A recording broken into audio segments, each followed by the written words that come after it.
Okay.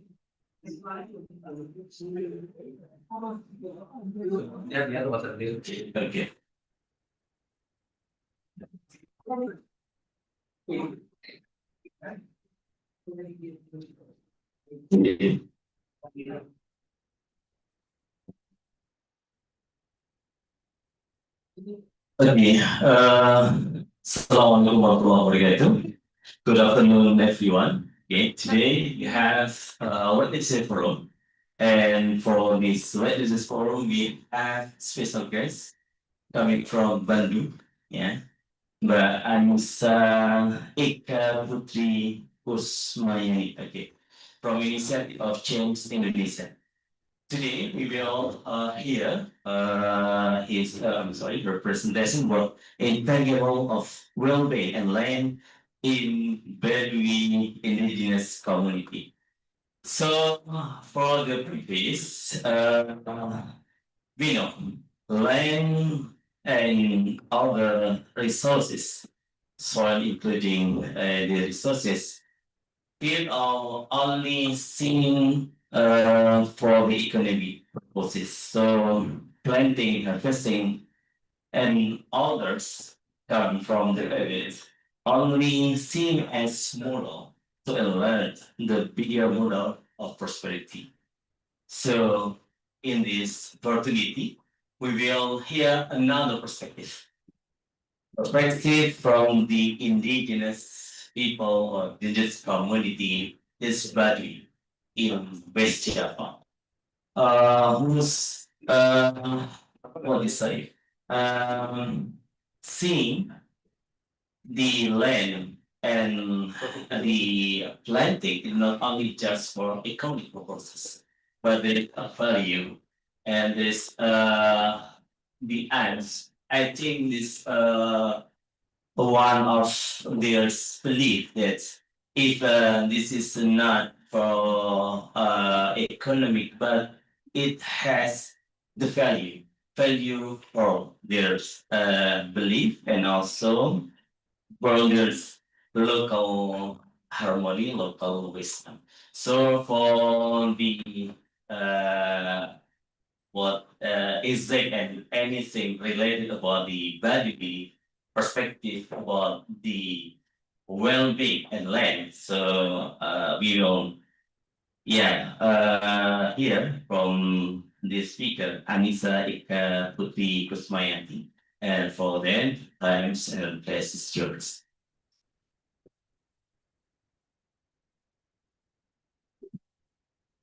Well, good afternoon, everyone. Good afternoon. How are you today? Good. Good. Does anyone feel not really good, maybe? It's okay if you feel not very hungry. Yeah, me too. I'm so very grateful for having, actually RCS invited me here to share about my experience about my thesis before. And I think it was defense in really good time when a lot of disasters around Indonesia happens because a lot of the perspective and government see that human and non-human are separated. So maybe I just forgot. Maybe some of you don't know where Baduy is. Maybe some of you, this is your first time heard about your first time. So maybe another of you. We will take a look first to where Baduy is. Hang on. Okay. I think we will do online tourism in Baduy. Baduy. So where is it map? Okay, so some of you may think that Bali because of it's Sudanese, so it might be in West Java, but actually not. Because before, yes, it was part of West Java, but later they separate themselves, become Banten province. So if it's Yogyakarta, so we go to the west again, and again, until the western part of Java. So we can see here in Banten, and we zoom in, and here we are, Wisata Budaya Baduy. We can see some pictures maybe here. Overview. So yes, here is Baduy. You might see it like different how they live. No concentrate, not a lot of buildings like here, big buildings. All people live in the same way.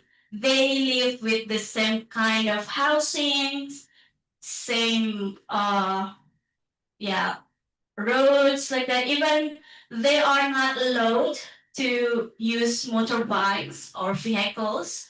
And yes, a lot of people came here for, yes, some of them careers, who is Baduy is. And yeah, a lot of kind of phenomena. But what I would like to emphasize is how they live side by side with the nature. For example, this is the bridge.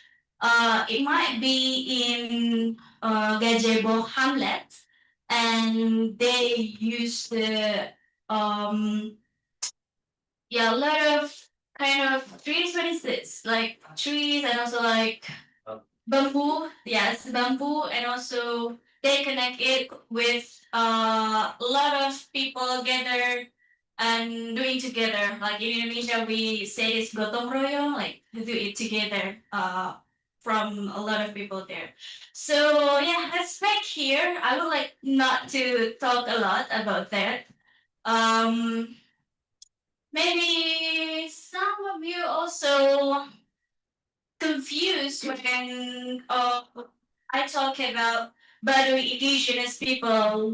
Who do I talk about? Is it inner Baduy or is it outer Baduy? Because they have differences. So the inner Baduy, they live like near to the mountain, like to the top of the mountain. Meanwhile, the outer Baduy, they live like a little bit more to the foot of some leaves of the mountain, basically, which is Kendeng Mountain in Baduy, in Banten, of course.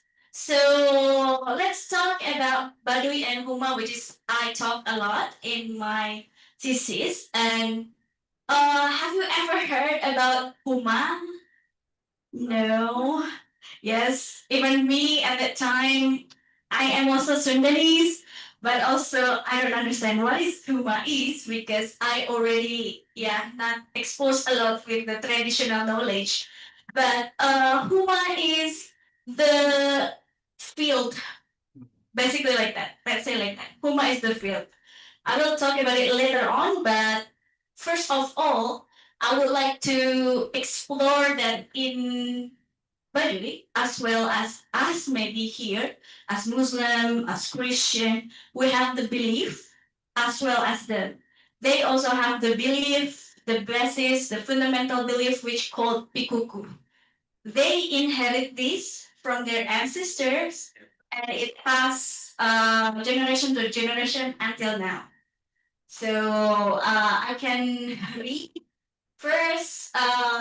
Buyut entrusted to Puun, 33 countries, River 65, the center of 25 countries, mountains must not be destroyed, valley must not be damaged, prohibition must not be violated, Buyut must not be changed, long must not be cut, short must not be connected, the other must be distinguished, what is not allowed must be prohibited.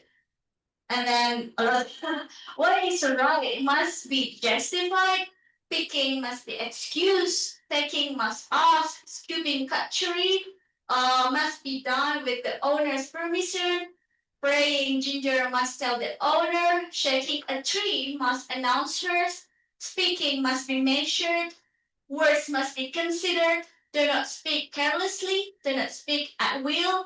Do not at will means like whatever you want, like that. And then do not steal even if you do not have enough. Do not commit adultery in the relationship. Must be cut or struck precisely. precisely how to frame it. Precisely slash as hard as you can.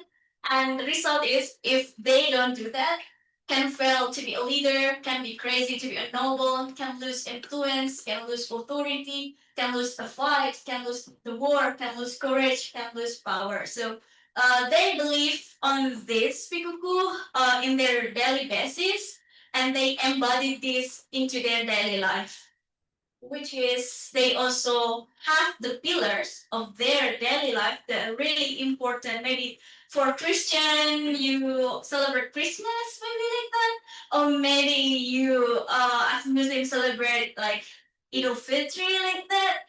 For them, when is that? When is that? When Idul Fitri? I don't know. I don't know how to think about it, but maybe like around 2 weeks later, like that. And also for them, also they believe in certain kind of way to practice.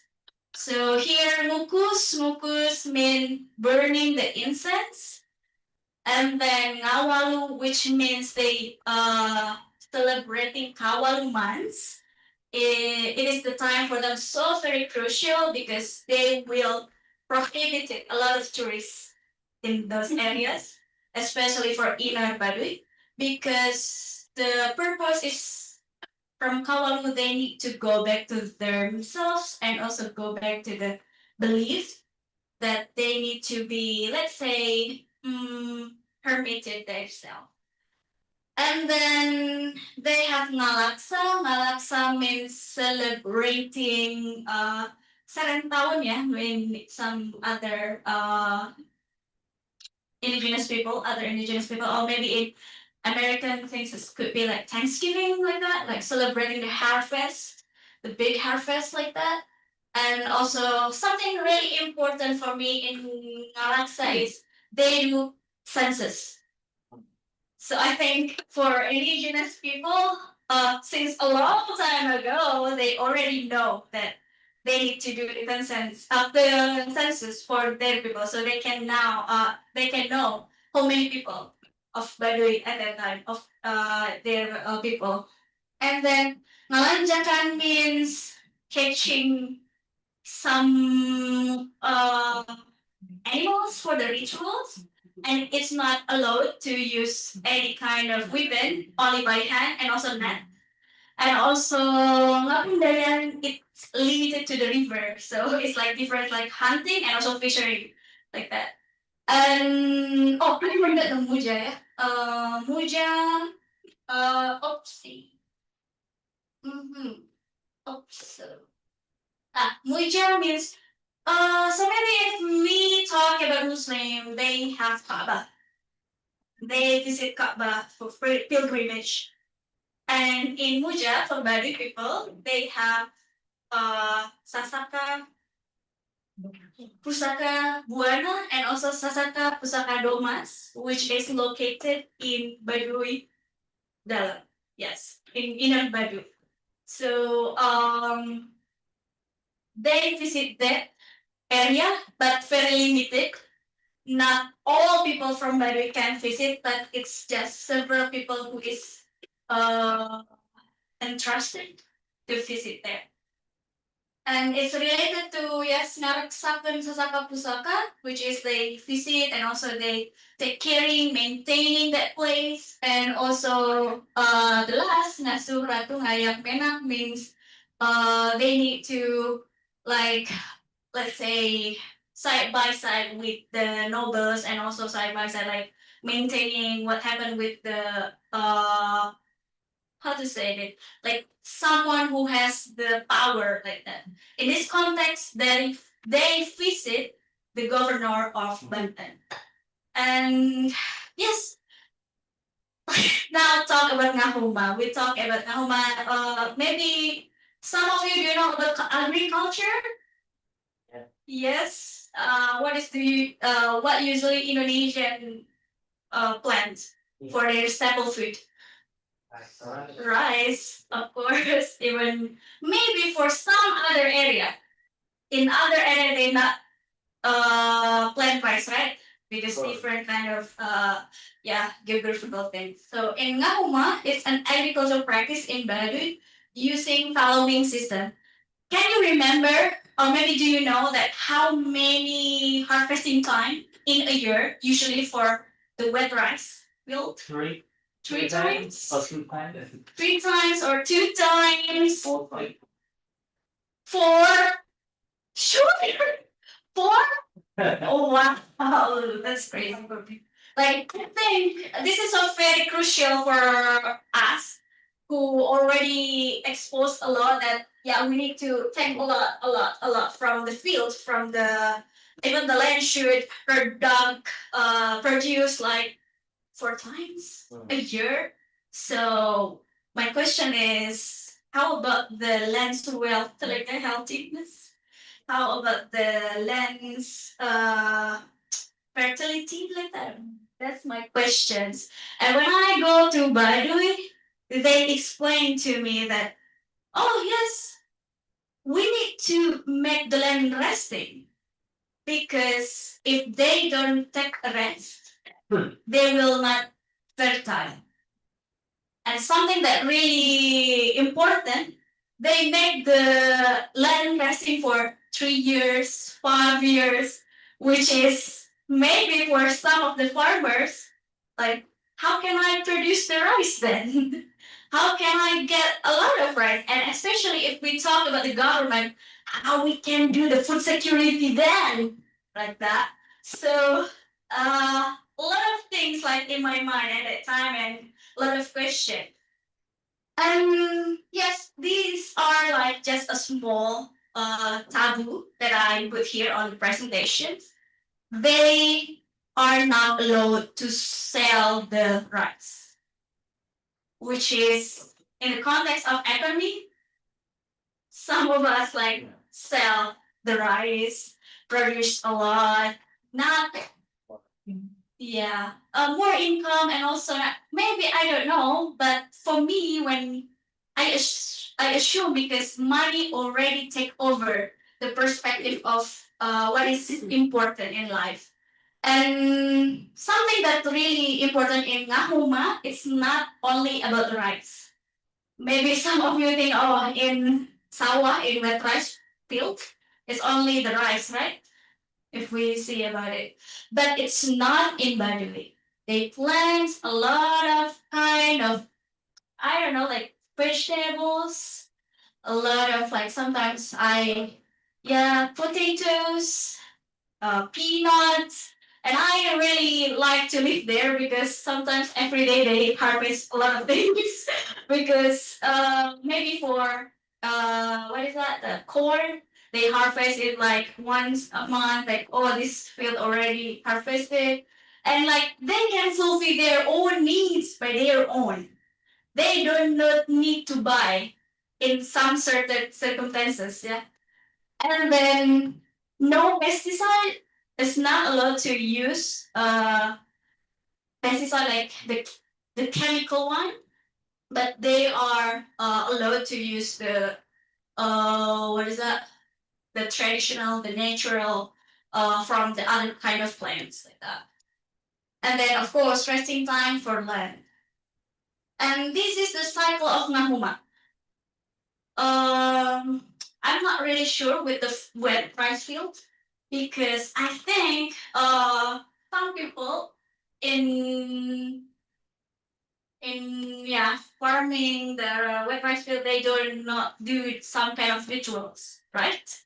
It's kind of different because in Baduy the rice seeds it's so very how to say it like holy like that because there is the story of Nipo Haji.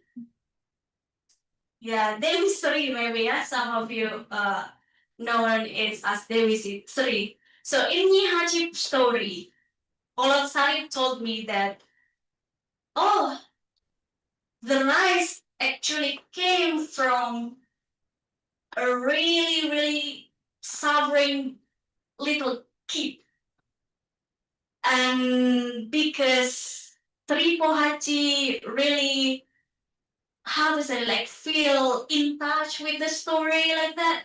So he made the seed of rice growing and make a lot like that and say that you need to take care of it. So it's so very crucial for the seeds of Sri the seed from the rice is always related to Sri Pohaci stories like that. This is a kind of phenomenon that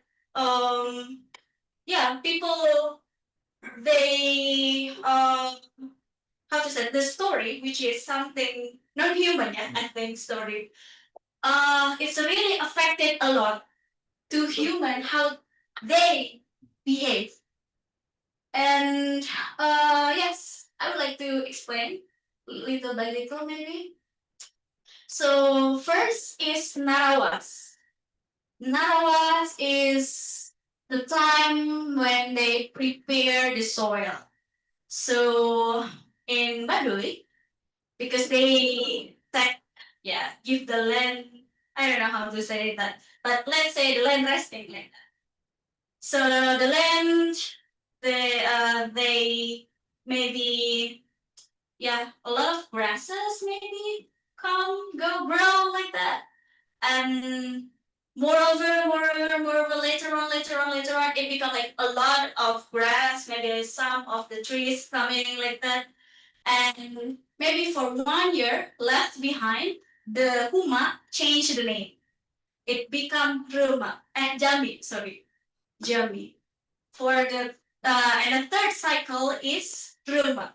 Ruma is old, really left behind. I don't know how to say it. Like Baduy people let the land to rest, and also the land already become the forest, like small forest. So it called Ruma. In Narawas, they preparing the soil like that. They also did the rituals because they believe in Ruma it's not only about thinking about human, but also many things, many creatures there. Maybe, I don't know, ants, maybe the grass itself, and maybe some kind of I don't know how to say it, like some creature, like mystical creature like that might be give disaster for them. So they pray for that they want to connect themselves with the nature, with something that not know it, and they do the rituals. And when this is ready, Nara was ready, they do nyachar. Nyachar is like slashing the grass, like the vegetations, and because a lot of people do it, like maybe me and Mas Irfan friends, I will help Mas Irfan in his huma like that. Or maybe I'm friend of who like that, I will come like that and help each other like that. And Nuku is let the twigs, the grass under the sun to make it dry. And yes, sorry, and Nahuru. So from, let's say, can you imagine? It's from imagine the forest, we slash some vegetations. After that, we let the grass under the sun. So later on, the sun will come to the seeds. And then they do ngahuru, which means burn the twigs and the grass after they dried, of course. And it maybe happens around 15 days, which is far a lot. A lot of in ngahuma, they need 1 year for one harvesting. So if we talk about before, wet rice, it's 3-4 times a year. In ngahuma, it's only one time because they really concerned about the land healthy like that, about the rituals they performed like that, and yes, let's back here. In Ngahuru and then Ngaduruk, what's the difference with Ngahuru and Ngaduruk? Because Ngaduruk is also burning. Ngahuru is the first stage of burning, and also Ngaduruk is the second time of burning to make it to be ashes. And then why they do this? I think it's for some people who know about agriculture that ashes is so very good for the land's fertility. So they did that a lot, yeah, every year. And then something special is, I think for me, something special is nasib. It's because nasib is the time for them to plant the seeds, which is they go together not alone. Imagine, like maybe for 100, they do it together, and it happens from Baduy Dalam first, and then later on to Baduy Luar. So they like in exchange like that together. And I have a video here. Where is the okay? The last sign here. So they go together, following the elders, and the men they take the asset. Asset is the long. What is that? The long stake, and the men make a hole, dig a hole on the land, and the woman put the seed to that hole. So they work hand in hand together, so it can finish fast because they need to follow the weather, follow the month that they believe. Okay. And then there is the time when imagine you already put the seeds, the rain gives the waters, and also you take care of it. There are some grasses coming up. And what should we do if the grass coming? Yeah, we need to weed it. We need to weed it. So they do weeding with this name Moret. So I think in Sudanese it's always like something verb is following what kind of the tools is. So Moret coming from the Koren. Koren is the weed tools, yeah. So Moret like that. And it's practice I joined, not joined. Yeah, I joined them during this cycle. So I help them also with the grasses a lot. And it's for me, I don't know, it's very hard. Oh my god, to with that kind of big huma because uh, that reason they also hand in hand together with others. Like, oh, can you come to my huma and help me to weed the huma? Oh, okay. They come and they barter with food sometimes with money. So it depends on the agreement. And then after knowledge, there is mipit. So mipit happens in Baduy Dalam, which is in the Huma owned by the elders, the elder, like really higher rank of elder, which is Puun. And it's known as the ownership is for all. So before they go to Narawas in other place, they need to perform Narawas in Inner Baduy first before continue to honors. And Mipit is happened in Inner Baduy. After that, after Mipit, oh no, before I talk about it, concerning about when Mipit happened, it's really considered about the rice itself. They cannot perform Mipit if the rice not ready. So they cannot do anything. Human cannot do anything. The people just wait the rice, and there is something special when I was there. There is lady is here, which is my uh, tenure.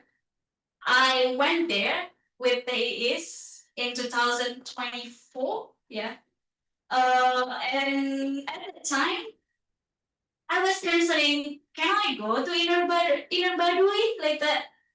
I asked a lot of people, can I go to Inner Baduy at that time? Because Kawalu is close, almost near like that. And during Kawalu, I'm as visitors not allowed to go to inner Baduy because they need to be focused to themselves and also the rituals. Something special maybe in our Gregorian calendar.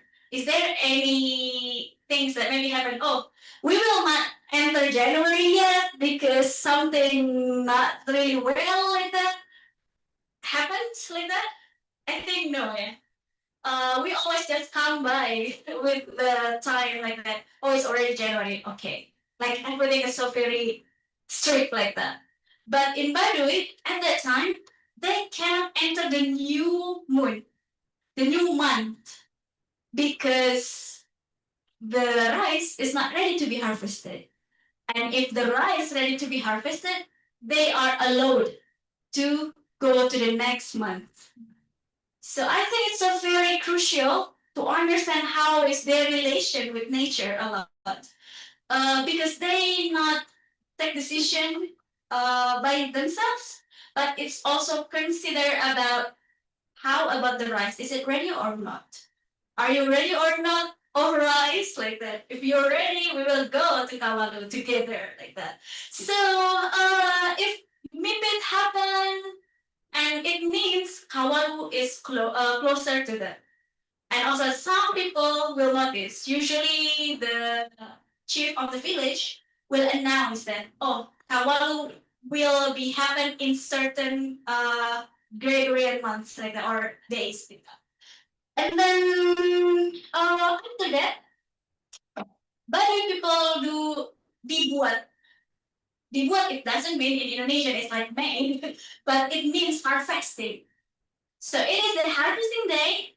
It happens in inner Baduy first because they plant in Baduy inner Baduy first, and then later on, little by little, they go move forward to Baduy luar, and they pick the rice with what is the name of it? Etem. It's called etem. It's like a slash like that, like a little blade. I think it's so. In other places, they also have it. I think. Oh, bamboo. Yes, from bamboo and also like a small blade like that. Yeah. And here I will show you it. How to do it. Okay. So this is Kang Pandi, who is the owner of the house that I live there. And I asked, can you give me the video of you, Moret? Because I forgot to film it. And this Moret, they do this. You can see it. It's the land, and behind it, it's wet rice. So some of in outer Baduy Luar, they own the land outside the customary land because in the customary land it's already not enough for them to practice ngahuma. And then this is not the what or the harvest. See, yes. So they pick the rice like that with the etem. This one is etem. Yeah. Yeah. Yeah. Yes. Okay. So this is the rice field where there is some banana trees. Sometimes a lot of vegetation there and homa. And then when they finish, they put the rice in the granary. So the granary look like this. There is like a small door here, and they put it like with the letters up here. Put the rice. I think because it's already broke, yeah. You can see some of rice here. Yeah, rice here. And after that, if they already harvest the the the rice in inner Baduy, Kawalu can come. And during Kawalu, which is 3 months, they harvest the land, not one by one, like together, and finish it like should be in certain kind of time. So they need to be in hurry. That's the reason no time for tourists. Bye tourists. We don't need your money like that. We consider about our rituals like that. Even there's a story, so very interesting for me. Do you know Sandiaga Uno? Yes. Who were him? At the time. Like the next tourism. yes. When was that? Like 2020 Yeah. something like that. Yes. Yeah. He was a minister of tourism, and he would like to visit Baduy. But at the time, Oh. like really in the same time, the Baduy people need to go to Huma to do the rituals. Does it mean that they need to post the rituals because Ministry of Tourism is so very high rank like that. But what happened? They don't care. I don't care.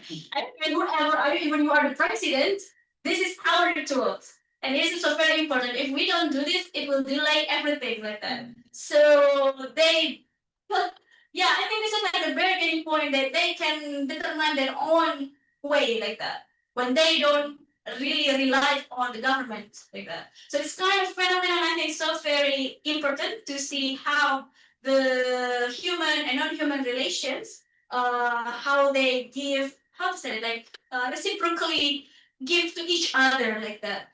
And yes, in granary like here, they put the rice. It's not only for kawalu, for the rituals, but also they can consume it in their daily life because if you have a lot, you can consume it as whatever you want, I think. And then maybe to understand the time during like a lot of pace, yeah, a lot of cycles during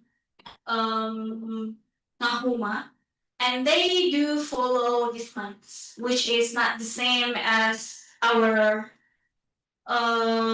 Gregorian months or maybe Muslim Hijriya time or maybe like lunar calendar. It's kind of different. And I'm not allowed to have access to that because it's taboo. And I don't want to do that because it's violated their how to say it like yeah, if it's taboo, so I will not do that. I think that's the ethical things, yeah, is doing the research. And something important is Casa Taro Katiga, which is usually happen this month. So now in Baduy, March could be like from since February until April, it's already Kawalu month. So you are not allowed to go there to Inang Baduy. You still can strolling around in Baduy Luar, in the outer Baduy, but it's so very limited. And in Casa, it happened the first harvesting, Karo the second harvesting, and then Katiga is the third harvesting, including the time of the Thanksgiving, let's say like that. And then Sapa, they do another kind of rituals, which is Seba, visit the governor.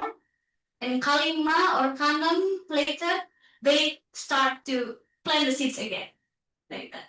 So it's always the cycle like that during the months. And yes, it's already like I don't know. Do I still have time? Because I didn't get there a lot. I think so. Yes. Okay, so now I already talked a lot about Baduy and Ngahuma phenomenon. I think yeah, I don't need to tell a lot actually how the relationship is, but as academician, I need to talk about it in certain kind of way. So we talk about well-being. First of all, I would like to ask about indigenous people. How many indigenous people that you know? Maybe can you mention it? Who indigenous people that you know? Maybe Baduy, besides Baduy, whoever. And then Pamona. Pamona, okay. And then And then else? Other indigenous people? Marapu. Else in Indonesia a lot. Permalin. Bali. Oh, okay. Bali, okay. It's also my first time because the knowledge of indigenous.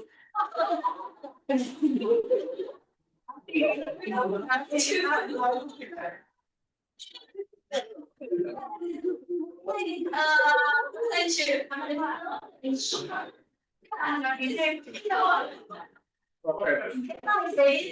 Online.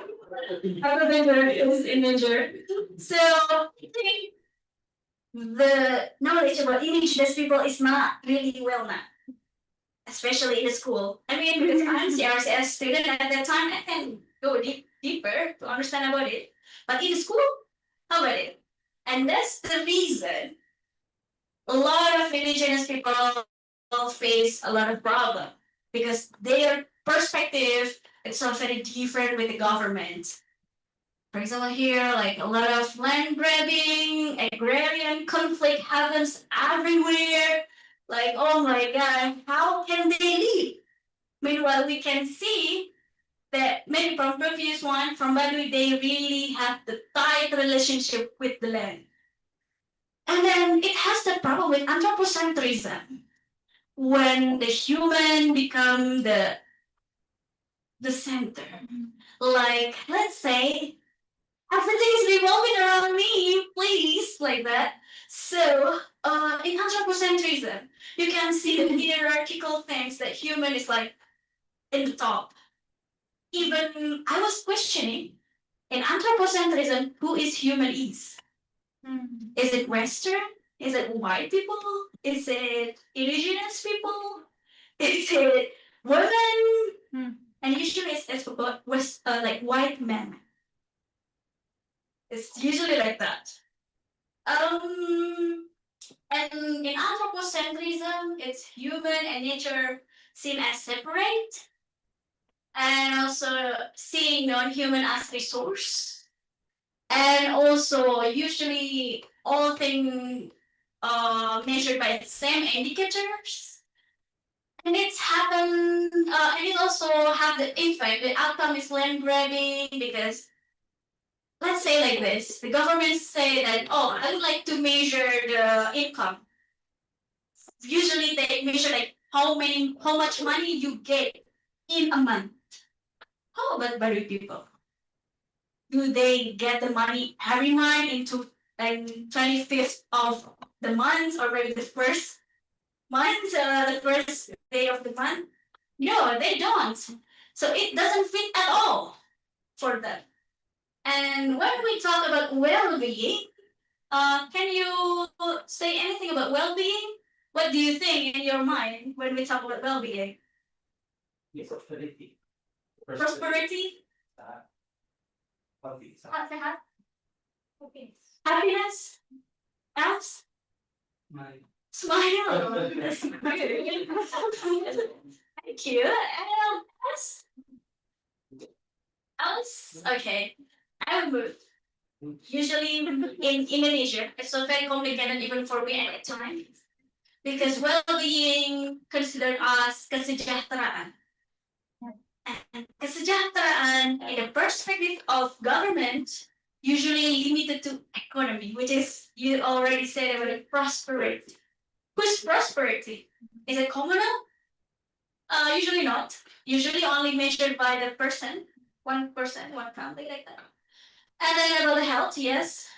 It's about the health. And like I said, GDP, gross domestic product, human development index, consumption, income, and production. Which is if we talk about indigenous people, in this measurement, what happened? It's not fit at all. They will left behind. It will make them still below, not included as the development index for Indonesia.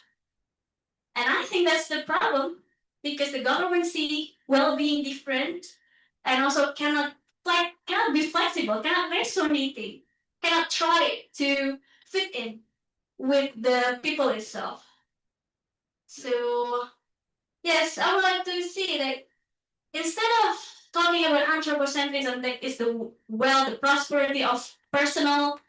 Why not we move to the relational ontology perspective? Why not we move to the perspective that we are all relating? Me and the trees, me and the cats, me and the lands, me and the mountains, me and with the sky. We are all relating. So that's the reason from the perspective that I already told. I use the perspective of agency realism that brought up by Karen Barad. And here, from this theory, reality emerged through interaction between human and non-human. So it's not merely that human is enough to see something like that, to define certain phenomena like that. It's not. It includes non-human as well. So three main concepts that I'll use to explain this today. First, phenomena. So phenomena is everything that's around us. Phenomena is everything around us. For example, phenomena is the phenomenon of the classroom. So this classroom is the phenomena. There's the phenomena of classroom, there's the phenomena of CRCS office, there's the phenomena of what else? Pasca sarjana building like that. So there are a lot of phenomena. And this phenomena happened, emerged through an interaction. So interaction maybe in a classroom, it consists with the desk, with the projectors, with the people gathered here, listening, learning. And in the third concept that I use is material discursivity, which but I don't want to separate the material, discursive, discourse like that, but they combine together because, for example, in a feminist perspective, when they heard about sexist jobs, for example, I mean, let's say it's just the words. What happened if I said, if the person said I was sexist job? It's just the words. Nothing happened. No, it's not like that because they see, because in one perspective, even the words is materialized to certain kind of things. Maybe patriarchy things, or maybe in this context, or maybe in the context of feminist, like I saw before, it became the patriarchal movie making materials on that, a lot of kind of things. So I use these three concepts, and I would like to see how they are active participants that can co-constitute the phenomenon of well-being in Baduy. So here, a lot of words, but I would like to say that agency it's not something individual.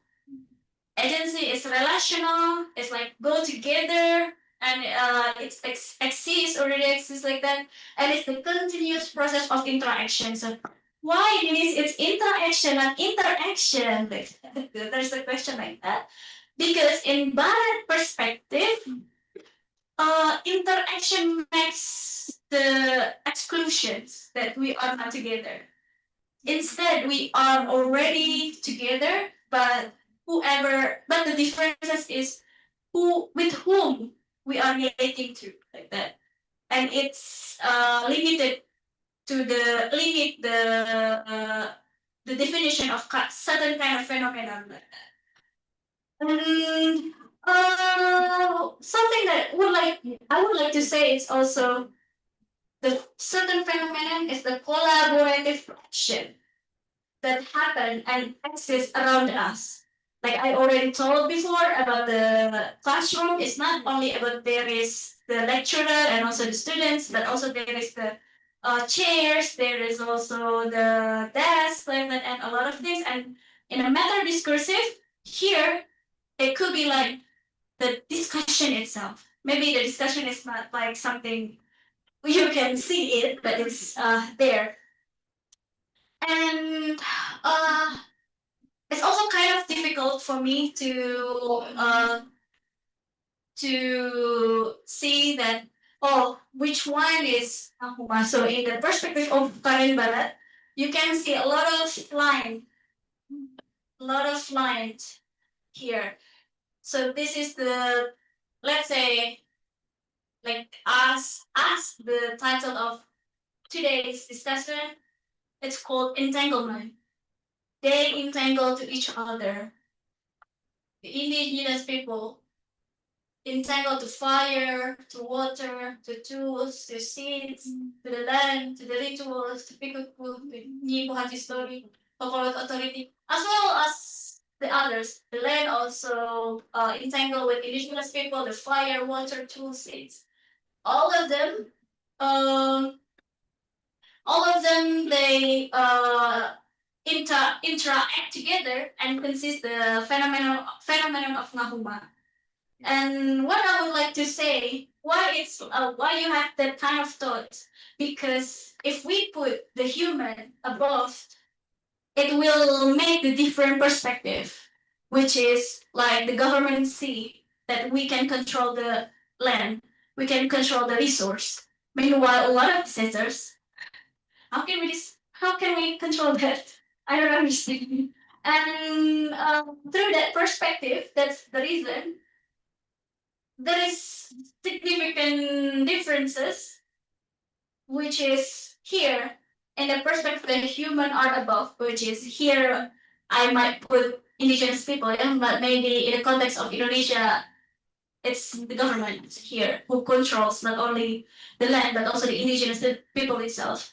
And it seems that human control nature as good as possible. So the government maybe or whoever with the anthropocentric perspective see that we can control nature. I don't know it's good or not, but as good as possible. So far, yeah, the good thing is I can grab the land from the indigenous people. So okay, like that. Or maybe okay, let's just put the trash to the river. I think that's already good. So controlling everything. But meanwhile, in the perspective here, the other perspective, the relational ontology in the agential realism perspective, human relates with nature as good as possible. So we are relating. That's maybe in the context of ngahuma, resting the land. It also means the people also need to rest. So that's the reason they don't work every day. They put themselves to rest. They also have the choice whoever they want to meet because they related with the nature. If they move to another day, yeah, it's not the harvesting day. It changes. They relating to the nature as good as possible. And that's the reason that well-being, when we talk about well-being, is not about something subjective. It's a relates to the nature a lot. So if we see this diagram, well-being, if we talk about prosperity, usually it's related to maybe money, housing. Yeah, maybe. Let's say we put here the housing. We put the health, the others. And let's say it's define the well-being because in Baduy, something that called as well-being, it's some things that related to sufficiency, related to feeling of uncontent. I'm so very grateful with the harvesting that I get. And if we see the housing, for example, it's coming from the bamboo trees and also some kind of log like that. And without the land, without the nature, without the seeds, how come they can have the house? How come they can even eat at that in that area like that? And something that really important, I would like to say how they even relate to nature. Whenever there is a big disaster, they reflect a lot. They try to relating it like, oh, what happened? what the people do. Maybe for example, there was the hard rains every day. So they relating what's wrong with you, like strong rain, what happened? Some of people will have a dream. Some of them will have a dream, and they try to realize that, oh, okay, maybe there is something wrong. For example, uh, Jala Tanggungan, one of the elder there, who who is responsible for nature and also human and non-human. He said that the land is asking for help because the land is give the dream to him. That's the reason some elders will visit several mountains outside Baduy to do the rituals for asking help. Please, can you not do the disaster like that? So they try to, let's say, make them balance again like that. So here, I asked a lot of elders there. I asked several people that if I'm talking about well-being and also I talk about ngahuma, what is in your mind? And they usually talk about, yeah, feeling enough, feeling that you are enough, that you are content with what you have. Of course, human doesn't have that kind of things. You need to control yourself like that. But you need to realize that the land already give you a lot. God already give you a lot. If you try to pursue something you want, you will never end with that. You will not never feel satisfied. So something that really crucial is you feel content with what you have.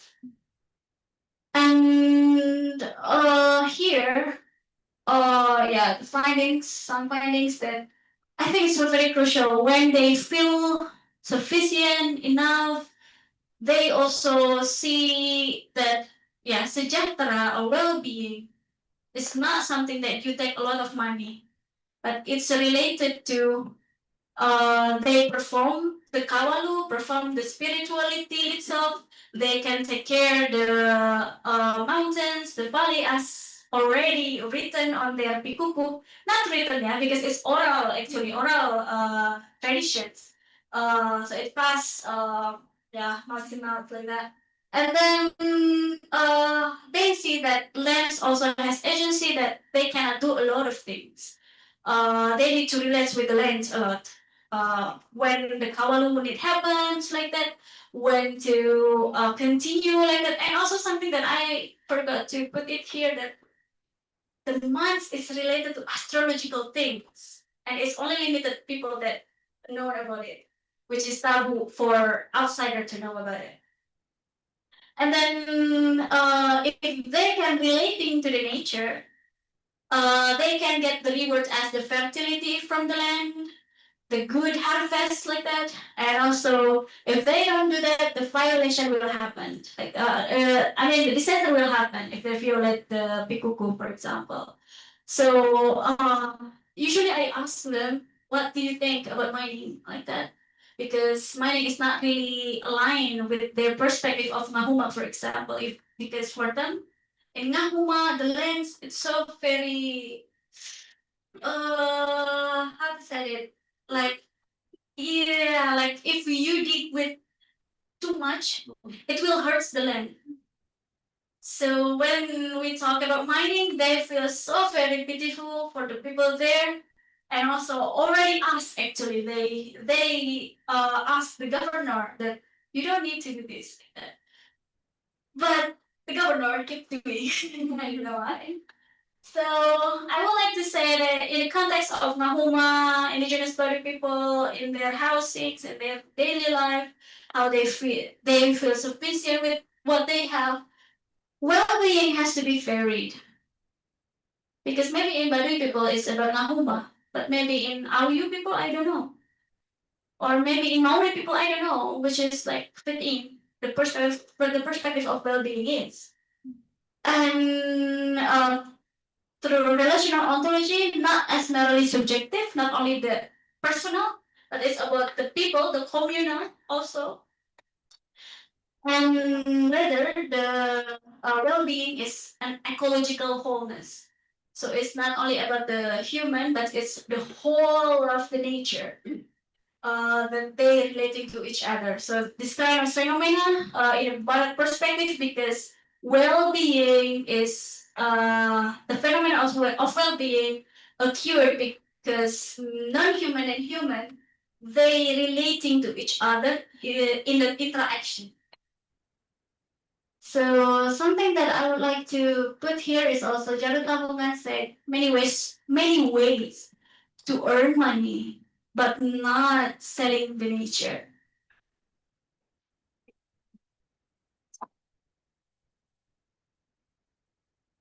Okay, thank you, Alisa.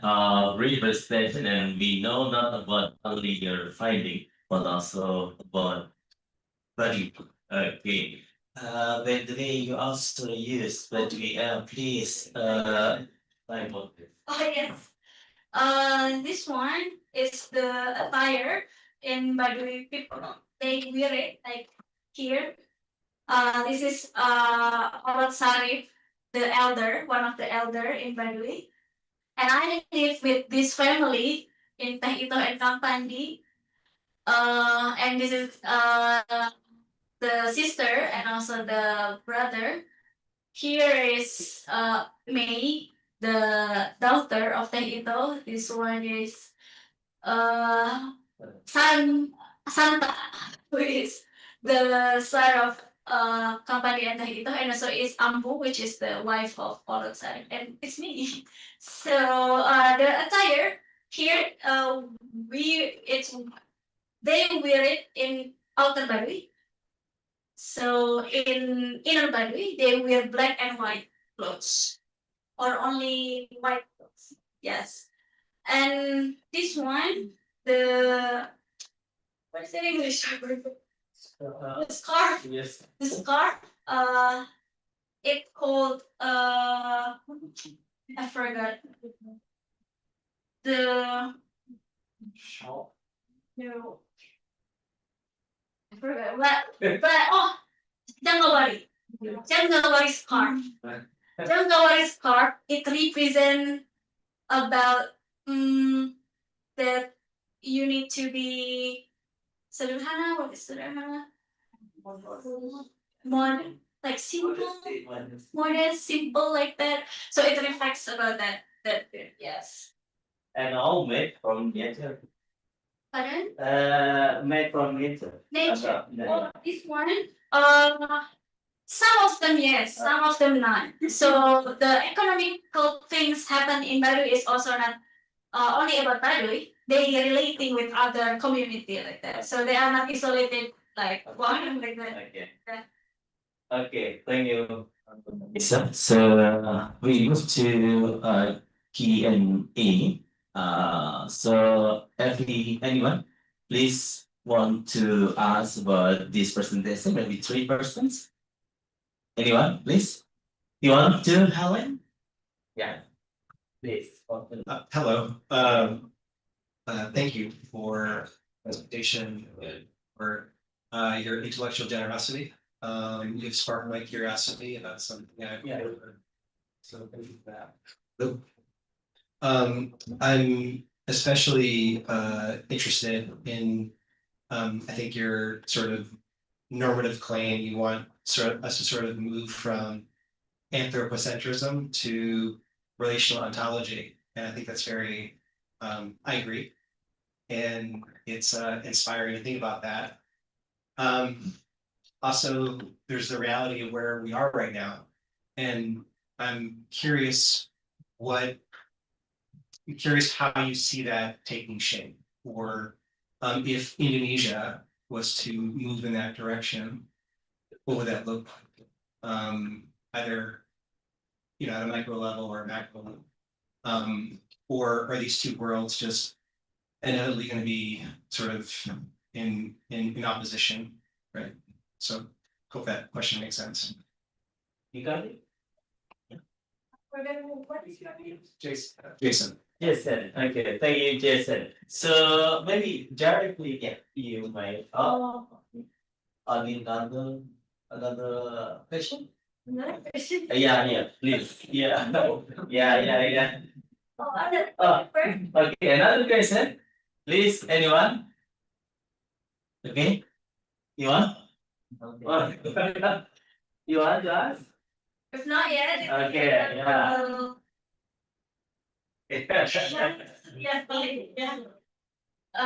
Thank you, Jason, for your questions. So very, I think, yes, we need to think, yeah, beyond, because I think a lot of people right now talking a lot about relational ontology, like that maybe in the perspective of new materialism, or maybe in the perspective of uh, indigenous people, like that. And I'm not sure actually, because I think when I think if we talk about relational ontology and we put it in our micro and macro level, of course it will shift a lot of things. How we make the regulation maybe for the nature, because in several countries they already have the nature rights, for example, like that. Not only human rights, but also nature. And also seeing on maybe human behavior, because sometimes I also heard, especially in the context of Muslim, as I'm a Muslim,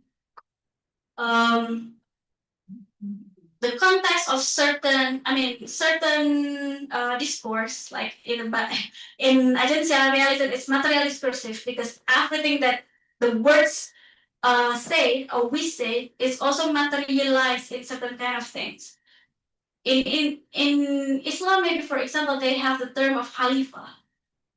So the term Khalifa, if it's seen in anthropocentric way, they put themselves as someone who powerful, can control everything, even can control mountain. Meanwhile, when they do deforestation, flood everywhere. I don't know why. Like, and I also heard about it in Christianity. I sometimes talk with my friends like that. In Christian also, control the word, like that. I don't know. Um, it's also can shifting in not only seeing indigenous people, but also seeing the other religions, their belief, the regulations, and maybe how we behave to the nature, like that. Because even the lay people, sometimes I witness how they treat badly to the animals, to the nature, like that, or maybe throw the trash to the river, like that, unconsciously. It's already unconscious, I think, if we talk about that, because for a long time we already exposed a lot that it's okay to do that, like that. And especially we have a lot of kind of behavior with plastics, like that. Even in Baduy itself, they face that problem. So I think if we shift, if not only shifts, like we are talking only in the academia, but it's also in it embodied in our daily lives. It embodied in our regulations, like that. Not only in seeing indigenous people. I think that's so. Thank you, Jason. I hope it answered your question. Thank you. Okay. Another, please. Anyone want to highlight? Okay. Oh, sorry. Silakan saja. Yes. Thank you, Miss. Yeah. Very much. The topic, the relational apology, and even I think the thinking Jason's question is very hard. It's very difficult. Now, my question to you, I don't underestimate you, but like this is a very hard material to think. You come to indigenous people and looking at how they struggle and you relate it to the way the government governed them, discriminated them, and then you bring that into your mind. You bring that into your work. You write a thesis. That is your intellectual exercise. how do you feel it?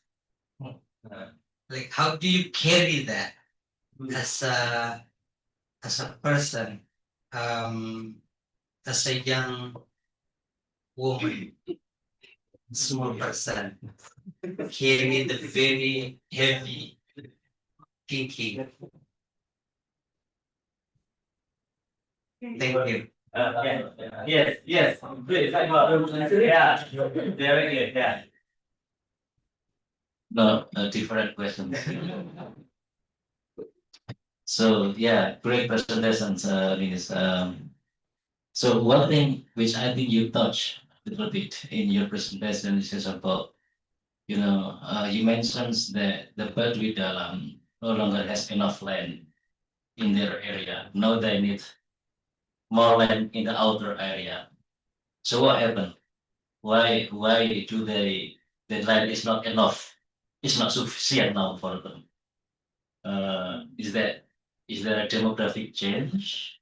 Because this is because the issues of land is often very contested in Indonesia.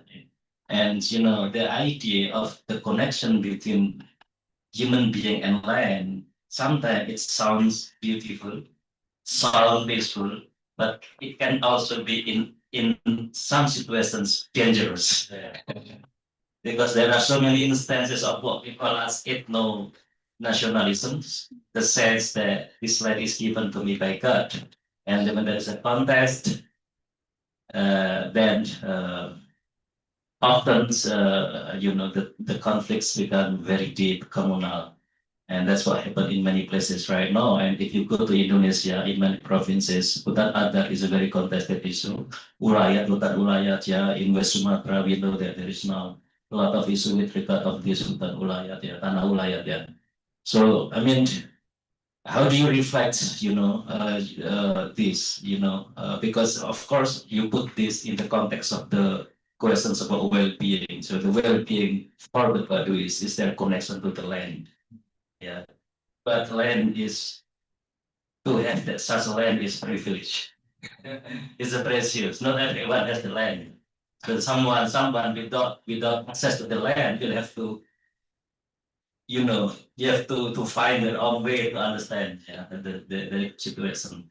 So I mean, how do you reflect on this context of this context of contested issues of land, especially with regard. That's why I was suspicious when you mentioned about the Baduy Dalam now has no land in Earth. I was suspicious. What happened? So yeah, thank you. Yeah. Thank you so much, Pak Iqbal and Mas Anju. Yes.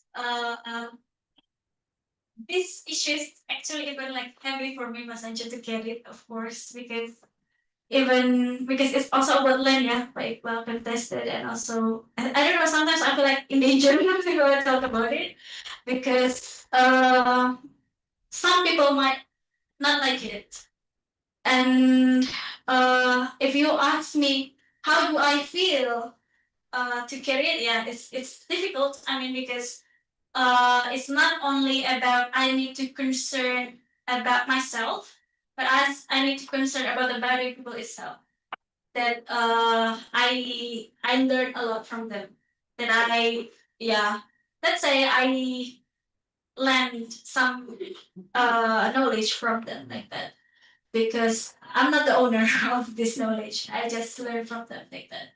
And then I think it's also difficult to carry about this kind of topic, because yeah, a lot of the programs talking about food security, for example, it's not contextualized with the people itself. For example, yeah, a lot of the rice planted in the place that is not should be. Like maybe the staple food for people in the East Indonesia, it's sagu, but they need to change it to rice.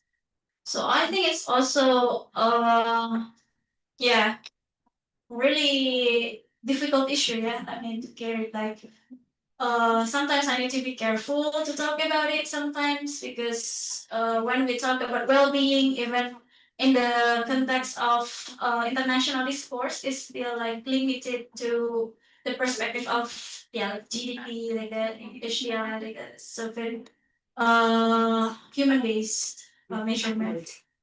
So yeah, I think like that, Andrew. Is there anything else that you need to concern about? Because it's fine. It's fine so far. But yes, I would like to say that why I'm concerned about well-being itself because sometimes when I heard about well-being, usually it's linked to human. And when I learn about indigenous people, sometimes I confuse like where's the agency of nature in their life. Because in indigenous people, they really have a tight relationship with nature a lot. And I think, yeah, some people cannot understand that. And even sometimes if I talk about it, they talk to me that it's not make sense. So I think, oh, maybe your paradigm is different. That I just like limited like that. So like the previous question from Jason. So I think yeah, we need some shift. How we see the world. Yeah, I think that's okay. Mas Anshu, thank you for the questions. And then Pak Iqbal, thank you for the questions. Yes, about the land, the sovereign contested issues. And I reflect that why they move. First question, yeah, why they move and why the land is not enough? Because the demography, yes, the problem is not the problem. I think it's not problem. It's just like usual thing. People increases a lot, and they already think about it that okay, let's just have the lands outside Baduy, but it's not considered as customary land. So it's just like personal owned. Of course, even I mean, I don't want to talk it in my own perspective because indigenous Baduy community also has the rights to choose the way they live like that. A lot of things also happen. Yeah, I mean, sometimes some of them don't have enough money to buy the land. So actually, they are allowed to do the how to say like they cultivate in someone else how to say someone else lands like that. So they borrow the land. They borrow the land. They do ngahuma and also they maybe give the owner some harvest like that. So they also have the way like that to find the way to still continue the ngahuma because ngahuma is so very fundamental for them. Whoever already get married should do ngahuma. So if they didn't get married yet, they can do whatever they want like that. But after get married, they need to stay in Baduy and also practice ngahuma. If we talk about contested issue, yeah, I'm not sure, but yeah, sometimes I also think about how can I do, or maybe how can we collaborate with the government like that, because maybe for some of the people, land is limited to housings. Which is sometimes not tied to their belief like that. Yeah, housing is a very we need it, we need that of course. But for Baduy people, and also maybe for some of us, we need foods, which is only can be, yeah, we can get it from harvesting, I think. And I was also thinking about how they can do the ngahuma in this kind of situations, because especially in Banten, there are a lot of mining, there are a lot of logging, which is kind of yeah, I think dangerous, yeah, for the agriculture like that, because it's like I said before, we are intra-connected, we are interaction. Like if certain place doing something, it will affect the others. like why they go to Ujung Kulon, for example, because what happened in Ujung Kulon will also affect them in Baduy. Whatever happened in Aceh, maybe it also will affect them in Baduy. Like that's the reason they also do the rituals every month for that. But if in the context of land contestations, I think I cannot talk about it a lot because I'm not talking a lot about the rights, about the regulations. I talk a lot about how the land affected a lot if the government manage it the way they want like that. Do they sell and buy like? Baduy people, yes, they do. I also need to reflect on it. I think more about it, like not only in Baduy but all of us. Ownership of land, is it necessary? Like, why is it necessary like that? Like, is it like good for all of human? It is central. If they sell like or they buy like that idea also. You know what I'm thinking about because thinking about Baduy as a community. So and there are change that might affect their life. Yeah. It's not only this market of land, but also now we have climate change. Yeah. Now we have what do you in maybe imagine, for example, that the lands that where the Baduys now live has become barren, for example. Maybe because there is a company working outside the Baduy area, and then it's polluted the rivers, and the land becomes unproductive, infertile, for example. And it will change their life. So the questions about whether they buy or sell land, I think is important in this context because it gives out the reflections of what is the internal mechanism within the Baduy community with regard to this change. Yeah. So where there is instances, you mentioned about demography. Okay, the demography, the family as are growing, the children will need space to do the ngahua, etc. So I mean, the question is what is the internal mechanisms to deal with these changes? Yeah. So that's I think because if the land is their strength, it can also be their vulnerability. When you rely on something, in this case land, then this is also your vulnerability because you might lose it at some point. Yes. Okay. Thank you, Michael. This to make it more clear. So yes, for the climate change, I would like to say because climate change is something like so very high discourse. Yeah, I mean, some of them not really into it yet. But some of the elders already talk about concern about it because I asked the civ village like that. What do you think about climate change? Oh yeah, it's a very problem, of course, but we still need to observe it like that. Something that really important that I think for them right now is about the rubbish trash that produced by the tourism, by the tourists, and also by themselves as well, which is I think the knowledge of plastic. It's something kind of new, even for us here. Not all of us know it, and also indigenous Baduy people also yeah, it's in the past they don't use it. It's coming because the tourism to make it like instant like that, but they use something natural in daily basis usually, but because the tourism it saves a lot.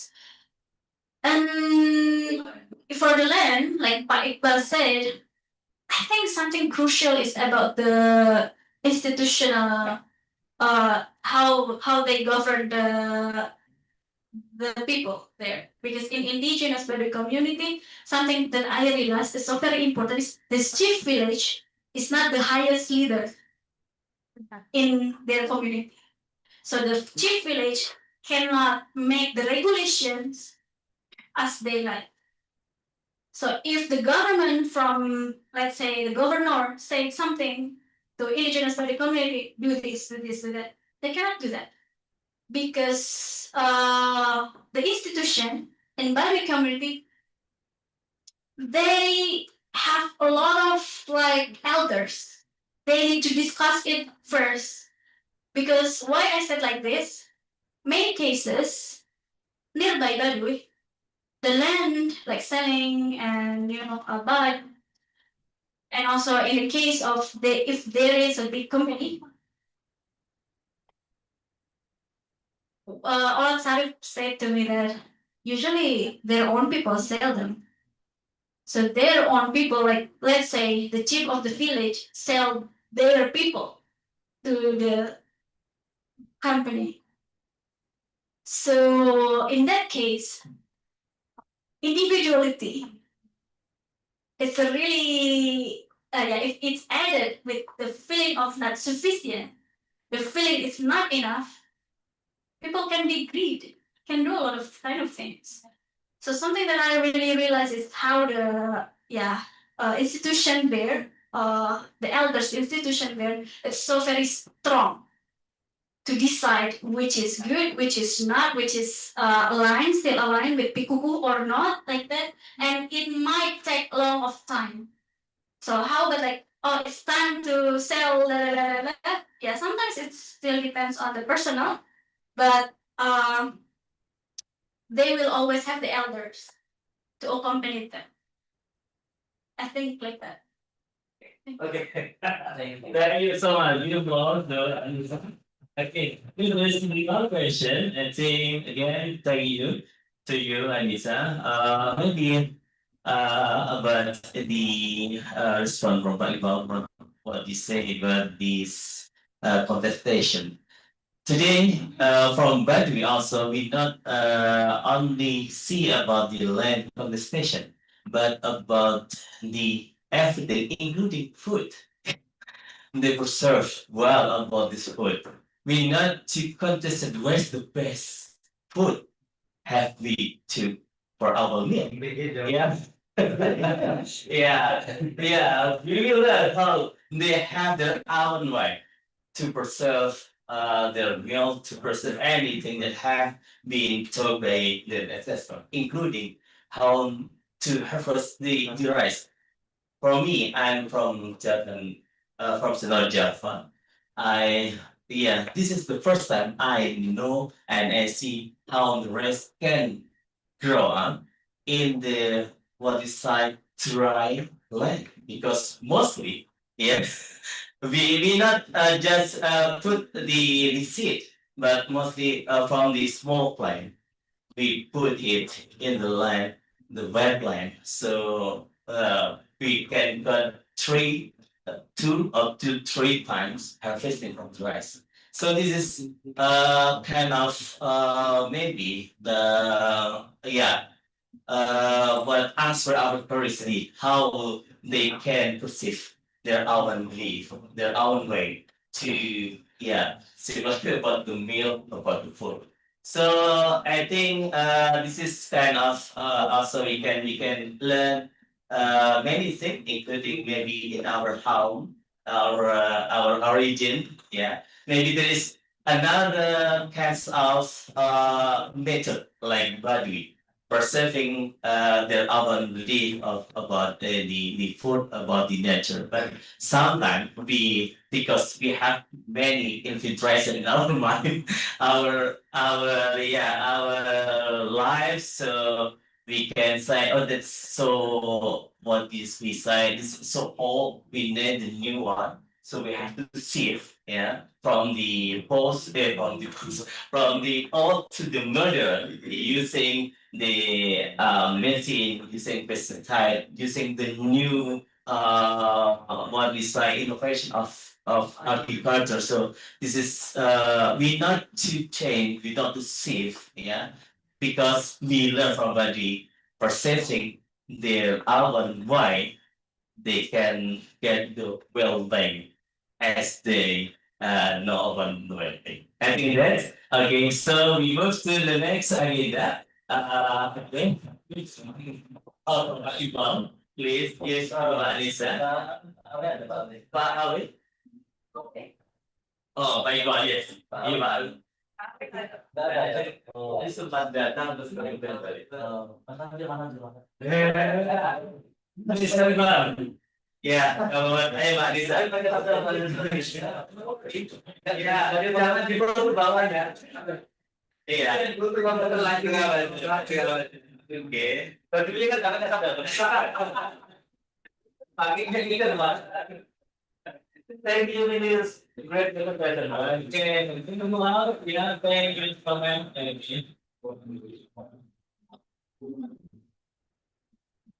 Oke.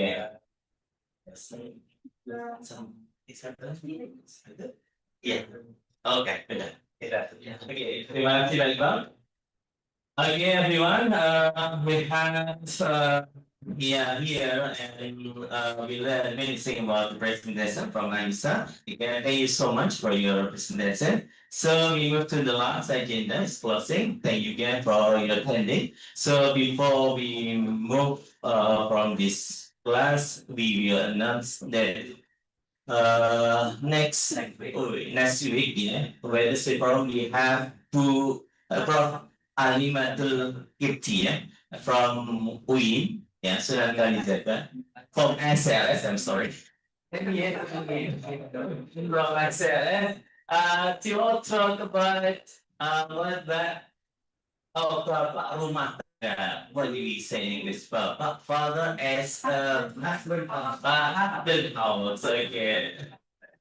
Okay, it's very interesting because many students maybe now they started to move on the next your life agenda is movie. So you can learn not only life but also house and house. Yeah. So please don't miss it. Come again for the next leadership forum. Okay. See you next time and